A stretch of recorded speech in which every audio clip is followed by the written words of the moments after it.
जय माता दी, जय माँ कामाख्या। देवराधा ट्रस्ट, सत्यवाणी चैनल, रहस्यमय ज्ञान का भंडार। ऐसा कहा जाता है कि यदि किसी मनुष्य के जन्म पत्रिका के अनुसार उसके जीवन में शनि की 7.5 या ढैया या पनौती आने वाली होती है तो उसे हनुमान जी की सेवा करना चाहिए। सभी ज्योतिषी कहते हैं, परंतु उसके पीछे की कहानी क्या है वास्तव में? क्यों हनुमान जी की सेवा करने से शनि ग्रह परेशान नहीं करता है? हमारे शास्त्र में इसके बारे में वर्णन मिलता है। इसीलिए कहते हैं कि शनि भगवान की तो पूजा करो ही करो। यदि आपका शनि खराब है तो आपको हनुमान जी की सेवा भी करना चाहिए, हनुमान जी की पूजा भी करना चाहिए, और हनुमान जी की हनुमान चालीसा, बजरंग बाण, हनुमान बाहुक, हनुमान अष्टक और भी बहुत सारे मंत्र हैं, उनको जप करना चाहिए। तो उसके पीछे का लॉजिक क्या, क्यों बोला जाता है, क्या कथा है हमारे यहाँ पे? और हमारे यहाँ पे बहुत सारी कथाओं के माध्यम से ही समझाया जाता है, कथाओं के माध्यम से ही समझाया जाता है कि हनुमान जी की सेवा करने से शनि ग्रह कष्ट क्यों नहीं देता।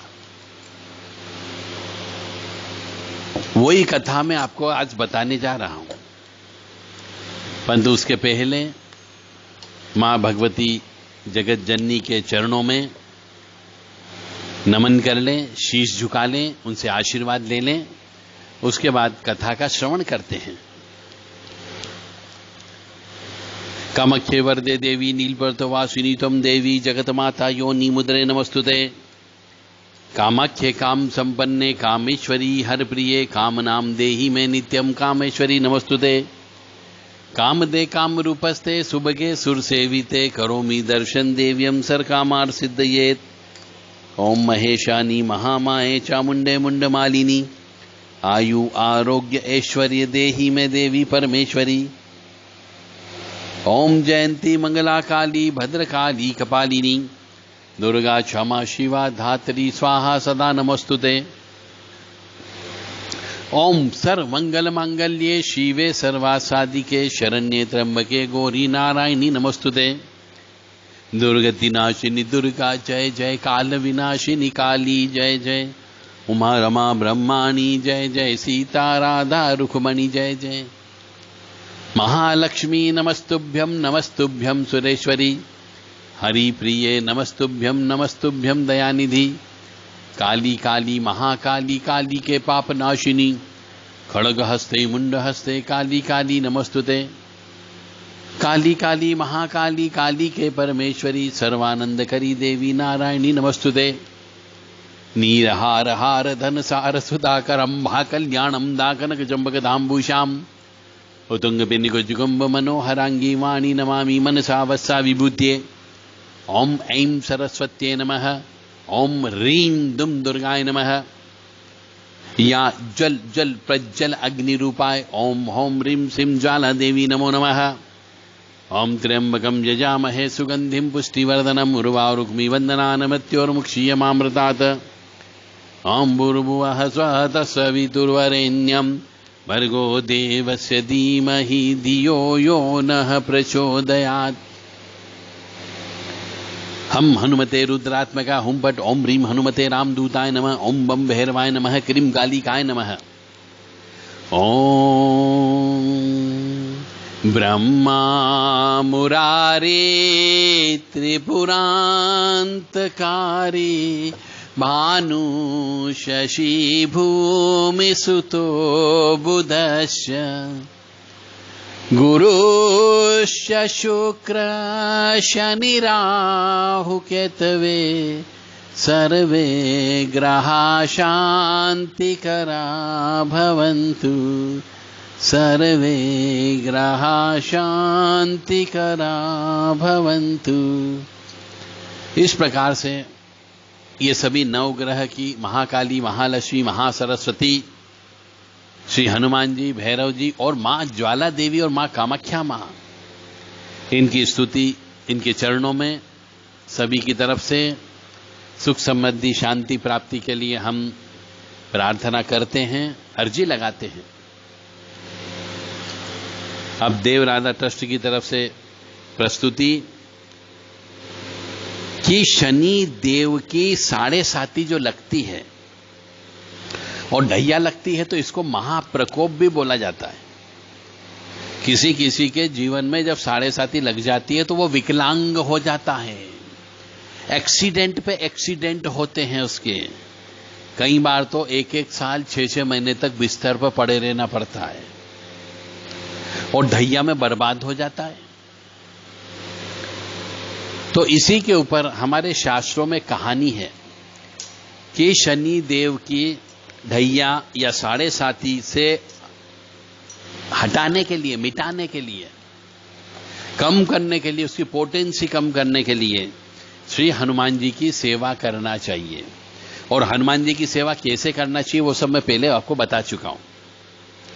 तो अभी सिर्फ मैं आपको कहानी बता रहा हूं कि शनि की 7.5, शनि की ढैया, शनि की पनौती यदि होती है तो हनुमान जी की सेवा करना चाहिए। क्यों करना चाहिए, उसके पीछे का रहस्य कि पूर्व समय की बात है। एक बार नारद जी को अभिमान हो गया कि मैंने तो कामदेव को वश में कर लिया, और ये विष्णु लोक में जाकर श्री हरि के समक्ष वर्णन करने लगे। भगवान विष्णु ने उन्हें माया से रचना की, एक नगरी बनाई और उस कौतुकी नगरी में एक राजकुमारी का स्वयंवर रचा गया। वहां पर नारद जी उस राजकुमारी की सुंदरता को देखकर काम को वश में नहीं कर सके। उनकी इच्छा हुई कि यह दिव्य रूप राजकुमारी हमें ही वरण करे। अतः जयमाला लिए राजकुमारी जब सामने से गुजरी तो बार बार मुनिवर अपना सिर उनकी तरफ झुका रहे थे। वो उस समय भगवान विष्णु से प्राप्त किए नारायण नामक बंदर के रूप में बैठे हुए थे। इस कारण से राजकुमारी ने उन्हें वरण न करते हुए आगे निकल पड़ी। तो मुनिवर की यह हास्यास्पद वृत्ति देखकर वहां पर विराजमान भगवान शंकर के 2 गणों से वहां रहा नहीं गया और मुनिवर को देखकर हंस पड़े। ईश्वर उन दोनों गणों को नारद जी ने शाप दे दिया कि तुम दोनों राक्षस योनि में उत्पन्न होगे, ऐसा शाप दे दिया। उनके शाप के से दोनों गण श्री हरि मतलब शंकर जी के जो गण थे वो दोनों गण पुलस्त्य कुल में उत्पन्न होकर के एक रावण बना, एक कुंभकर्ण के बना और दोनों उस नाम से विख्यात हुए। यानी रावण वास्तव में शिव जी का गण है और कुंभकर्ण भी शिव जी का गण था। वे दोनों दानव बड़े ही शक्तिशाली थे और बहुत मेधावी भी थे और मायावी भी थे। अपने पराक्रम से उन दोनों ने पूरी सृष्टि में हलचल मचा दी। उन्होंने तो तीनों लोगों के देवताओं को भी जीना हराम कर दिया। अब रावण कोई साधारण योद्धा तो नहीं था, एक वो तपस्वी भी थे और चमत्कारिक योद्धा भी थे। उन्हें सृष्टि की विनाशकारी शक्तियों के विषय में पूर्ण ज्ञान था। अतः उन्होंने शक्ति और महाकाल का भी बंदी बनाने की इच्छा प्रकट कर शनि लोक पर चढ़ाई कर दी। मतलब रावण के बारे में ऐसा कहा गया है कि रावण ने सृष्टि की विनाशकारी शक्तियों के बारे में पूरा ज्ञान था, तो उसने शनि और महाकाल का भी बंदी बनाने की इच्छा प्रकट कर शनि लोक पर चढ़ाई कर दी। तो रावण ने ब्रह्मा जी से वर प्राप्त कर लिया था कि वह मनुष्य और बंदरों को छोड़कर किसी से भी पराजित नहीं हो, और मनुष्य तथा बंदर का तो वे अपना भोजन ही समझते थे क्योंकि राक्षस थे। अतः उससे रावण को कोई भय नहीं था। शनि लोक पर रावण और शनि में भीषण संग्राम हुआ और दोनों ओर से बाणों की वर्षा होने लगी। महाबली शनिदेव अमर्ष जनित उत्साह से निर्भय हो अपने त्रिशूल, गदा और फरसे से बार बार राक्षसों पर प्रहार कर रहे थे तथा हाथों में वृक्ष और शिलाएं उठा उठाकर जोर जोर से गरजते थे और राक्षसों को पकड़ पकड़कर पृथ्वी पर पटकते जाते थे। शनिदेव की मार से सारी रणभूमि राक्षसों के रक्त से भर गई, यानी कि यह भूमि जो है कई बार रक्त रंजित हुई है। राक्षस सेना को पीड़ित देखकर रावण ने शनिदेव पर भीषण बाणों की वर्षा करने लगे। उससे बाण वर्षा से तब शनिदेव घबरा गए। तभी रावण ने भगवान शंकर के दिए हुए त्रिशूल से शनि को घायल कर दिया और ब्रह्मपाश में जकड़ दिया। उन्हें घसीटते हुए लंका ले गए और वहां ले जाकर राजमहल के बाहर शनि को उल्टा लटका दिया गया। शनिदेव वहां बिल्कुल विवश थे क्योंकि ब्रह्मपाश का अनादर नहीं कर सकते थे। अतः धर्म मर्यादा में बंधे कष्ट झेलते रहे और मुक्त होने हेतु बार बार अपने इष्ट देव की आराधना करते रहे। उनकी आंखों से आंसू की धारा बह निकली, किंतु उन्हें मुक्त कराने रावण के सामने कोई नहीं आ सकता था। इतना ही नहीं, उस महापराक्रमी रावण ने महाकाल के ऊपर भी चढ़ाई कर दी और महाकाल उससे भी संग्राम में हराकर शनि के साथ ही उल्टा लटका दिया। दोनों वहां लटके हुए भगवान शंकर को याद करने लगे। एक दिन उन दोनों के करुण रुदन पर भगवान शंकर स्वयं प्रकट हो गए और उन दोनों को सांत्वना दी कि धैर्य रखो, आपके दुखों का अब अंत होने वाला है और रावण का पाप अति से भी ऊपर हो चुका है। अतः शीघ्र ही श्री हनुमान के रूप में आकर आप दोनों को बंधन मुक्त करेंगे। यानी कहने का अर्थ यहां पर यह भी है कि कोई भी पापी मनुष्य हो, उस पापी मनुष्य का जब तक पाप का घड़ा नहीं भर जाता तब तक ईश्वर भी कुछ नहीं करता है। यानी उसके द्वारा किए गए पापों को तो मनुष्यों को भोगना ही भोगना पड़ता है। तो जब पाप का घड़ा भर जाता तब वो घड़ा फूटता है। तो रावण के संहार के लिए भगवान विष्णु श्री राम के रूप में, मानव के रूप में अवतरित हुए। उनके साथ माता लक्ष्मी सीता रूप में पृथ्वी से अवतरित हुई और अपने पूज्य पिता महाराजा दशरथ की आज्ञा पाकर श्री राम अपने अनुज लक्ष्मण तथा पत्नी सीता के साथ 14 वर्ष के लिए वन में चले गए। उस समय श्री राम के ऊपर शनि 7.5 का प्रभाव था। वन में भगवान श्री राम के दिव्य रूप पर प्रभावित होकर रावण की कुरूप बहन शूर्पणखा ने उन पर अपने रूप का मायाजाल फेंका। इस पर लक्ष्मण ने क्रोधित होकर उनकी नाक कान काट डाले। उसने रोती हुई जाकर खरदूषण और त्रिसरा से अपनी हाल सुनाए। इस पर खरदूषण और त्रिसरा ने भगवान राम को युद्ध के लिए ललकारा तो श्री राम ने इसे चुनौती स्वीकार करते हुए दोनों को मौत के घाट उतार दिया। यह समाचार सुन रावण को महा आश्चर्य हुआ।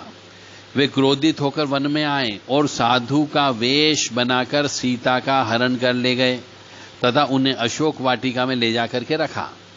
रावण ने अपने योग बल से यह पता कर लिया कि सीता हरण के पहले ही कर लिया था कि यह मेरी मुक्ति का मार्ग है। अतः जानबूझकर श्री राम रूपी भड़कने वाले आग में कूद पड़े। श्री राम शनि के अशुभ दृष्टि के कारण लक्ष्मण सहित सीता की खोज में इधर उधर भटक रहे थे। मतलब भगवान राम को भी शनि की 7.5 का प्रभाव झेलना पड़ा। तभी उन्हें रुद्र अवतार श्री पवन पुत्र हनुमान जी के दर्शन हुए। श्री पवन पुत्र ने सुग्रीव और राम जी की मैत्री कराने के बाद वानरों की सेना के साथ सीता की खोज में निकल पड़े। वे समुद्र की खोज में निकल पड़े। वे समुद्र को लांघकर लंका जा पहुंचे। वहां माता सीता से मिलने के बाद पराक्रमी हनुमान जी ने अपना बल कौतूहल दिखाना प्रारंभ कर दिया। अशोक वाटिका को उजाड़ कर वहां के वन रक्षकों को मार गिराया। समूचे लंका में इस पराक्रमी हनुमान जी के पराक्रम से कोलाहल मच गया। क्रोधित होकर रावण ने अपने पुत्र अक्षय कुमार को हनुमान जी को मारने के लिए भेजा, किंतु स्वयं ही उनके हाथों से वीर गति को प्राप्त हुआ। इसके पश्चात रावण से आज्ञा पाकर उनके दूसरा वीर पुत्र मेघनाथ ने हनुमान जी को युद्ध के लिए ललकारा। महासंग्राम के बाद मेघनाथ ने हनुमान जी को ब्रह्मफास में फंसाने में सफल हो गए। श्री हनुमान जी ने ब्रह्म सूत्र को तोड़ा नहीं, क्योंकि इससे ब्रह्मा जी की अवहेलना हो जाती थी। अतः बंदी होकर रावण के दरबार में लाए गए।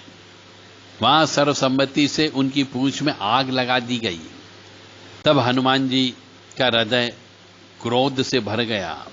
उन्होंने अपनी जलती हुई पूंछ से राक्षसों को पीटने लगे और लंका के दुर्ग का विनाश करने लगे। वे वानर वीर राक्षसों के एक घर से दूसरे घर और उद्यानों तथा राजभवन पर पहुंचकर आग लगाने लगे तथा राजभवनों पर पहुंचकर आग लगा दी। महात्मा विभीषण की कुटिया को छोड़कर पूरी लंका आग की लपटों में धूं धूं करके जलने लगी। उस समय पवन वेग से बहने लगी। अग्नि बहुत तेज हो गई, मानो उसमें घी की आहुति दे दी हो।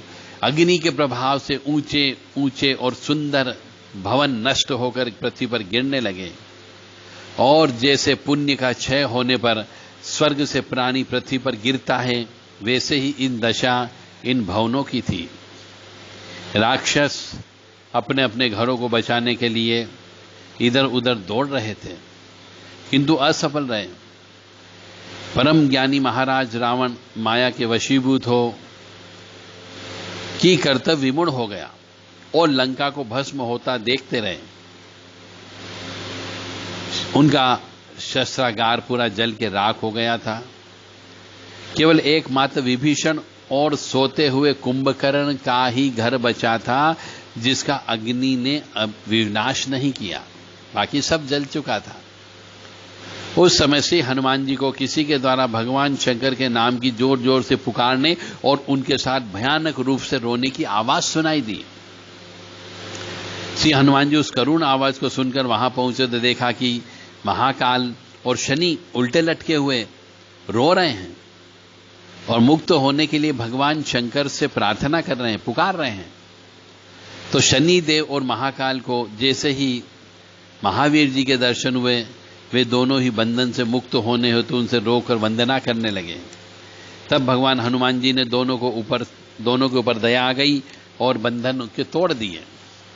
इस पर शनि ने कहा, हे महावीर, हे पवन पुत्र हनुमान, मैं आपका इस कार्य के लिए सदैव ऋणी रहूंगा, और दोनों प्रेमाश्रु गिराने लगे। तब शनि ने कहा, हे नाथ, मैं आपके सम्मान में यह वचन देता हूं कि आपके भक्तों पर मेरा प्रकोप भूल के भी नहीं होगा, और जो मानव मेरी इस कथा को पढ़ेगा या श्रवण करेगा, उस पर हमारी अशुभ दृष्टि कभी नहीं पड़ेगी।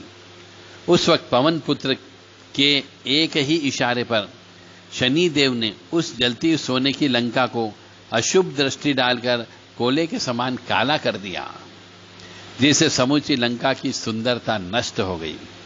तो ऐसा कहा जाता है कि जो नर या नारी भगवान श्री हनुमान जी और शनि देव की इस महिमा का पाठ करता है, उन्हें शनि की साढ़े साथी और ढैया जो है कोई भी नुकसान नहीं पहुंचा सकता।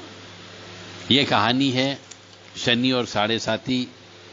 शनि के प्रभाव को कम करने के लिए श्री हनुमान जी की कृपा प्राप्त करना चाहिए, हनुमान जी का नाम लेना चाहिए और हनुमान चालीसा, बजरंग बाण का पाठ करना चाहिए। शनि देव से बचने के लिए मंगलवार शनिवार के दिन हनुमान जी का चोला चढ़ाना चाहिए।